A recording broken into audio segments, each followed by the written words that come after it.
Life कितना common concept है, लेकिन फिर भी कितना मिस्टीरियस है। ये हमारे चारों तरफ है, डाइवर्सिटी और कॉम्प्लेक्सिटी से भरा हुआ। लेकिन क्या हमने कभी सोचा है कि ये सब शुरू कैसे हुआ? कैसे ये प्लैनेट, जो कभी स्पेस में घूम रहा एक बैरन रॉक था, वो आज नोन लाइफ का क्रेडल बन गया। ये कहानी है धरती पे लाइफ के इनक्रेडिबल जर्नी की। एक जर्नी जो शुरू हुई एक प्राइमोर्डियल सूप की डेप्थ्स में, जहां लाइफ के बिल्डिंग ब्लॉक्स सबसे पहले एक साथ आए। हमारे साथ चलिए साइंस की फैसिनेटिंग दुनिया में और अनरैवल करते हैं अपने प्लैनेट के पास्ट के सीक्रेट्स को।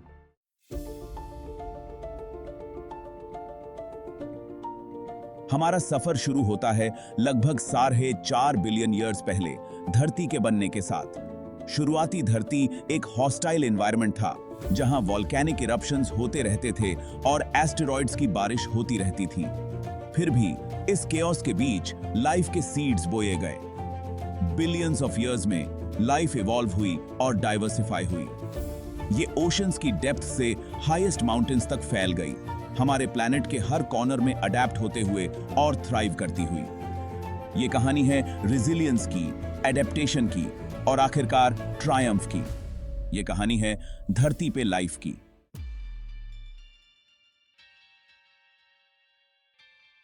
धरती को एक न्यूबॉर्न प्लैनेट समझो, एक फायरी मोल्टन वर्ल्ड की पिक्चर बनाओ जो अभी भी अपने वायलेंट बर्थ से रीलिंग कर रहा है। सरफेस एक हेल्सकेप था, कॉन्स्टेंटली एस्ट्रॉइड से बॉम्बार्ड हो रहा था और वॉल्केनिक इरप्शन से टूट रहा था। तापमान बहुत ही स्कॉचिंग हॉट था, इतना एक्सट्रीम कि कोई भी लाइफ जिसे हम जानते हैं एग्जिस्ट ही नहीं कर सकती थी। ये अर्ली अर्थ एक क्रूसिबल था, एक टेस्टिंग ग्राउंड जहां लाइफ के बिल्डिंग ब्लॉक्स को इंटेंस प्रेशर और हीट में फोर्ज किया जाएगा। ये इमेजिन करना मुश्किल है कि ऐसे एनवायरनमेंट में कुछ सरवाइव कर सकता है, थ्राइव करना तो दूर की बात है। फिर भी इंटेंस जियोलॉजिकल एक्टिविटी का ये पीरियड उस प्लैनेट के फॉर्मेशन के लिए बहुत जरूरी था, जिसे हम अपना घर कहते हैं। इसने धरती के सरफेस को शेप किया, कॉन्टिनेंट्स और ओशंस बनाए।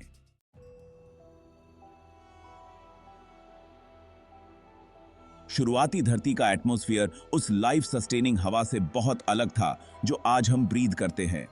ऑक्सीजन की जगह ये मीथेन, अमोनिया, कार्बन डाइऑक्साइड और वाटर वेपर जैसी गैसेस का एक टॉक्सिक कॉकटेल था। हालांकि ये टॉक्सिक ब्रू पोटेंशियल से खाली नहीं था।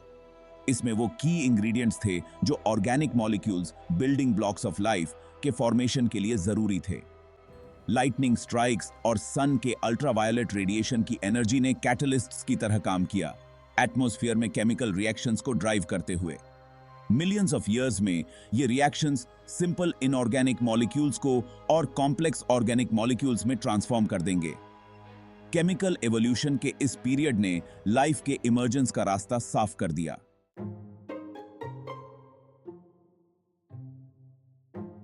सदियों तक ये सवाल कि नॉन लिविंग मैटर से लाइफ कैसे आई मिस्ट्री बना रहा। हालांकि 20th सेंचुरी के मिड में एक ग्राउंड ब्रेकिंग एक्सपेरिमेंट ने हमेशा के लिए लाइफ्स ओरिजिन्स की हमारी समझ को बदल दिया। 1955 में स्टैनली मिलर और हैरोल्ड यूरी ने अर्ली अर्थ के कंडीशंस को सिमुलेट करने के लिए एक एक्सपेरिमेंट डिजाइन किया। उन्होंने एक सील्ड फ्लास्क को गैसेस के मिक्सचर से भरा, जिनके बारे में माना जाता था कि वो अर्ली एटमॉस्फेयर में मौजूद थे, और मिक्सचर में से इलेक्ट्रिकल स्पार्क्स पास की। नतीजे अस्टाउंडिंग थे। फ्लास्क का पानी मर्की ब्राउन हो गया, जिसमें अमीनो एसिड समेत कई तरह के ऑर्गेनिक मॉलिक्यूल्स थे। मिलर यूरी एक्सपेरिमेंट ने पहला एक्सपेरिमेंटल एविडेंस दिया कि लाइफ के बिल्डिंग ब्लॉक्स इनऑर्गेनिक मैटर से अराइज हो सकते हैं। इस ग्राउंड ब्रेकिंग एक्सपेरिमेंट ने साइंटिफिक कम्युनिटी में हलचल मचा दी। इसने दिखाया कि सही कंडीशंस में लाइफ के बेसिक इंग्रेडिएंट्स खुद स्पॉन्टेनियसली असेंबल हो सकते हैं।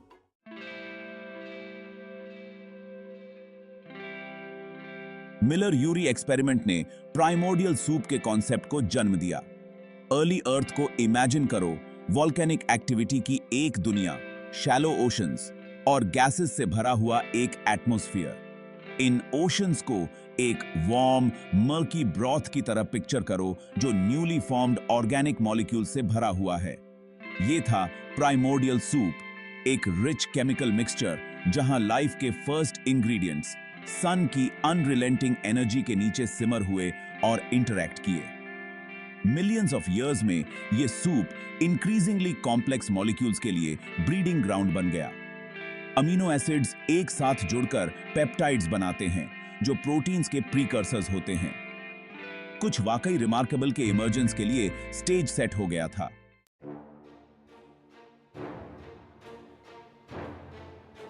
प्राइमोर्डियल सूप के अंदर एक रिमार्केबल ट्रांसफॉर्मेशन हो रहा था। सिंपल ऑर्गेनिक मॉलिक्यूल्स और कॉम्प्लेक्स स्ट्रक्चर्स में असेंबल होने लगे थे। अमीनो एसिड्स एक साथ लिंक होने लगे जिससे पेप्टाइड्स नाम की चेन्स बनी। ये पेप्टाइड्स इंटरैक्ट करते थे इंट्रिकेट 3 डायमेंशनल शेप्स में फोल्ड होते हुए। इस बीच न्यूक्लियोटाइड्स जो डीएनए और आरएनए के बिल्डिंग ब्लॉक्स होते हैं वो भी अपना ट्रांसफॉर्मेशन कर रहे थे। वो एक साथ लिंक होने लगे जिससे चेन्स बनी जो आखिरकार फर्स्ट प्रिमिटिव जेनेटिक मटेरियल को जन्म देंगी। मॉलिक्यूलर कॉम्प्लेक्सिटी में ये gradual increase non living matter से लाइफ के जर्नी में एक क्रिटिकल स्टेप था। प्राइमोर्डियल सूप में ऑर्गेनिक मॉलिक्यूल्स का कांस्टेंट इंटरैक्शन और रीअरेंजमेंट आखिरकार ऐसी स्ट्रक्चर्स के इमर्जेंस का कारण बना जिनमें लाइफ की पोटेंशियल थी।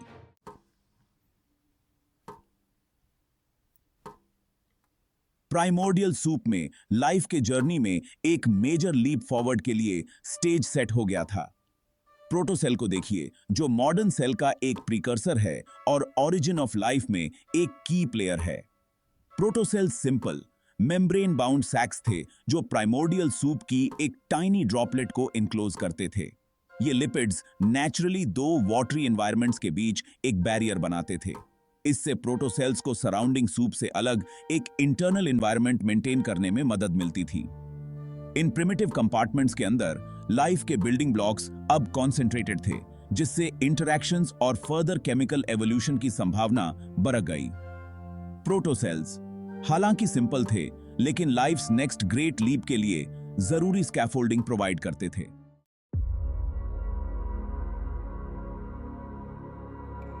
जैसे जैसे प्रोटोसेल्स फॉर्म हो रहे थे और इवॉल्व हो रहे थे एक और क्रूशियल डेवलपमेंट हो रहा था।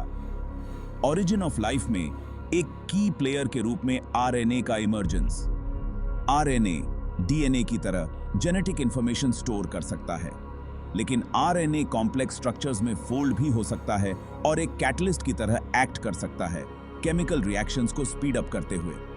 आरएनए की इस ड्यूअल फंक्शनैलिटी ने आरएनए वर्ल्ड हाइपोथेसिस को जन्म दिया जो ये प्रपोज करता है कि अर्ली लाइफ जेनेटिक इंफॉर्मेशन और कैटालिटिक एक्टिविटी दोनों के लिए आरएनए पर हेवीली रिलाई करती थी।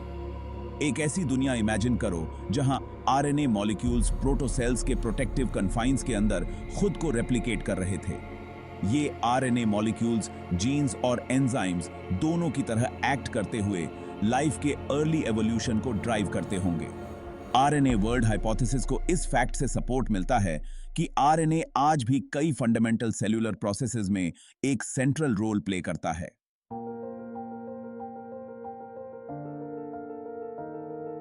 प्रोटोसेल्स के प्रोटेक्टिव एनवायरनमेंट के अंदर एक नया फिनोमिनन इमर्ज होने लगा, सेल्फ रेप्लिकेशन। ये लाइफ के जर्नी का एक पिवोटल मोमेंट था। एक आरएनए मॉलिक्यूल इमेजिन करो जो एक प्रोटोसेल के अंदर नेसेल्ड है और अपने खुद के रेप्लिकेशन के लिए एक टेम्पलेट की तरह एक्ट कर रहा है। सराउंडिंग प्राइमोर्डियल सूप के फ्री न्यूक्लियोटाइड्स आरएनए टेम्पलेट के साथ पेयर अप करेंगे एक कॉम्प्लीमेंट्री स्ट्रैंड बनाते हुए। यह नया स्ट्रैंड फिर सेपरेट हो जाएगा और यह प्रोसेस रिपीट होगा ओरिजिनल आरएनए मॉलिक्यूल की 2 कॉपीज बनाते हुए। बेनिफिशियल आरएनए म्यूटेशंस वाले प्रोटोसेल्स के सर्वाइव और रिप्रोड्यूस करने की संभावना ज्यादा होती जो अपने एडवांटेजस ट्रेट्स को अपनी ऑफस्प्रिंग में पास करते।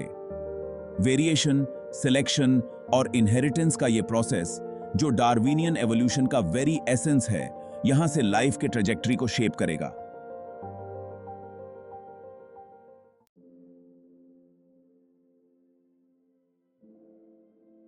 प्रोटोसेल अपने मेम्ब्रेन बाउंड सैक और सेल्फ रेप्लिकेटिंग आरएनए के साथ लाइफ के पाथ पर एक सिग्निफिकेंट स्टेपिंग स्टोन रिप्रेजेंट करता था। लेकिन यह अभी तक एक ट्रू सेल नहीं था। उसके लिए एक और क्रिटिकल ट्रांजिशन की जरूरत थी।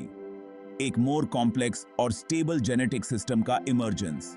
समय के साथ आरएनए अपनी इनहेरेंट इंस्टेबिलिटी के साथ ग्रेजुअली जेनेटिक इंफॉर्मेशन के प्राइमरी कैरियर के रूप में डीएनए को रास्ता दे दिया। डीएनए अपने डबल स्ट्रैंडेड स्ट्रक्चर के साथ जेनेटिक इंफॉर्मेशन को स्टोर और ट्रांसमिट करने का एक मोर स्टेबल और रिलायबल तरीका ऑफर करता था। डीएनए के हेल्म पर होने के कारण सेल्स अब ज्यादा एक्यूरेसी के साथ vast amounts of genetic information store और रेप्लिकेट कर सकती थीं। फर्स्ट ट्रू सेल्स हालांकि आज के स्टैंडर्ड से अभी भी प्रिमिटिव थे, लेकिन रिमार्केबली सोफिस्टिकेटेड एंटिटीज थे जो सेल्फ रेप्लिकेशन, मेटाबॉलिज्म और इवोल्यूशन करने में केपेबल थे। ये early cells likely prokaryotic cells थे जो आज के बैक्टीरिया और आर्किया जैसे थे।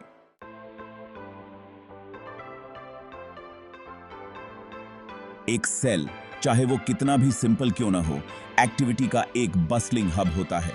इसे अपने स्ट्रक्चर को मेंटेन रखने, खुद को रेप्लिकेट करने और अपने फंक्शंस को कैरी आउट करने के लिए एनर्जी की कांस्टेंट सप्लाई की जरूरत होती है। ये एनर्जी मेटाबॉलिज्म से आती है, जो उन सभी केमिकल रिएक्शंस का सम होता है जो एक लिविंग ऑर्गेनिज्म के अंदर होती हैं। अर्ली सेल्स को एक चैलेंज का सामना करना पड़ा।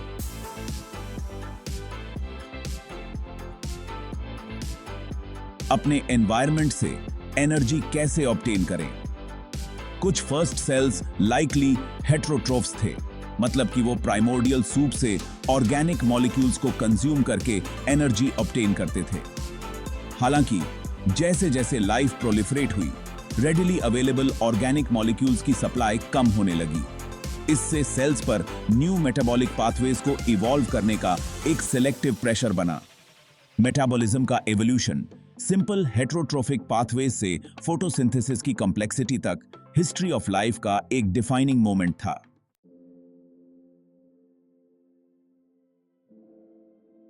भाग 1, ऑक्सीजन क्रांति। ताजी हवा की सांस।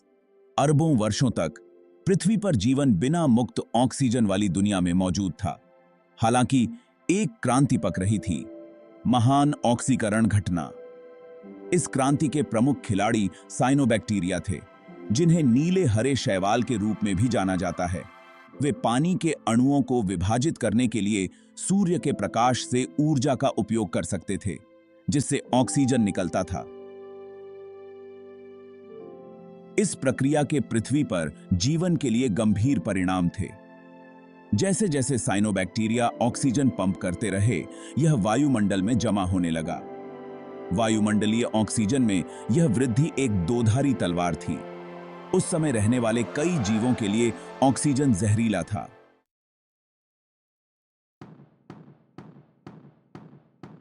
भाग 2, जहर से बिजली घर तक। एरोबिक जीवन का उदय। जहां ऑक्सीजन ने कुछ के लिए कयामत लिखी, वहीं इसने दूसरों के लिए नए विकासवादी रास्ते खोल दिए। जो जीव ऑक्सीजन को सहन कर सकते थे या उसका उपयोग कर सकते थे, उन्हें इस नए वातावरण में एक महत्वपूर्ण लाभ मिला। वे अपने खाद्य स्रोतों से अधिक ऊर्जा निकाल सकते थे और अधिक जटिल और सक्रिय जीवन शैली को बढ़ावा दे सकते थे। इस चयापचय नवाचार ने जीवन को बड़ा, अधिक जटिल और अधिक विविध बनने दिया। ऑक्सीजन के उदय का पृथ्वी के वायुमंडल पर भी गहरा प्रभाव पड़ा। इससे ओजोन परत का निर्माण हुआ, जो सूर्य से हानिकारक पराबैंगनी विकिरण को अवशोषित करता है। इसने जीवन को महासागरों से बाहर निकलने और भूमि का उपनिवेश बनाने की अनुमति दी।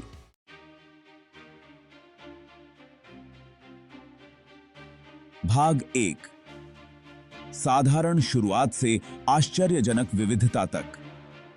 मंच तैयार होने के साथ एक ऑक्सीजन युक्त वातावरण, एक सुरक्षात्मक ओजोन परत और एरोबिक श्वसन के माध्यम से कुशल ऊर्जा उत्पादन जीवन विविधता और जटिलता के विस्फोट के लिए तैयार था। अरबों वर्षों में पृथ्वी पर जीवन विकास की एक अविश्वसनीय यात्रा पर निकल पड़ा, जो उन एकल कोशिका वाले अग्रदूतों से जीवन रूपों की लुभावनी सरणी में बदल गया जिसे हम आज देखते हैं। महासागरों की गहराई से लेकर सबसे ऊंची पर्वत चोटियों तक जीवन पृथ्वी पर हर बोधगम्य जगह के अनुकूल हो गया। जीवन का वृक्ष अनगिनत दिशाओं में निकल गया, जिससे रूपों और कार्यों की आश्चर्यजनक विविधता का उदय हुआ। और फिर भूवैज्ञानिक समय में अपेक्षाकृत हाल ही में मकीबाई का सेंथी मनुष्य बिस्सी आए। हमारी प्रजाति होमो सेपियंस जीवन के विशाल और प्राचीन वृक्ष पर सिर्फ एक छोटी सी टहनी है, फिर भी हमारे पास अपने स्वयं के मूल पर प्रतिबिंबित करने की उल्लेखनीय क्षमता है।